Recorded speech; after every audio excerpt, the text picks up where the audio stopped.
The next fire I did became another part of that argument. It's the Quakers Hill nursing home, which I also examined, with 18 elderly people who died, and 11 of those became the victims of Roger Dean, who was charged with their murder.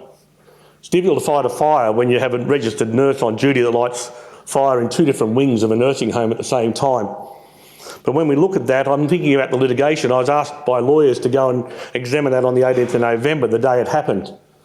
Mr Dean had already been caught out with police attending earlier that morning in regard to an allegation that he had been stealing endone from the drug cabinet as a registered nurse on duty. The police had to go away to a more urgent matter, and whilst they were away, he obviously made decisions about how he could stop people giving evidence about him stealing drugs. That led to the room on the right-hand side being set fire to with 4 of the elderly people in there. But one of the things I want you to identify from that is the following slide. Because in the process of fire examination, one of the things I had to do was to go through, and this is through the receiving dock just near the morgue, in a part of the nursing home that didn't catch fire, but still had to be examined.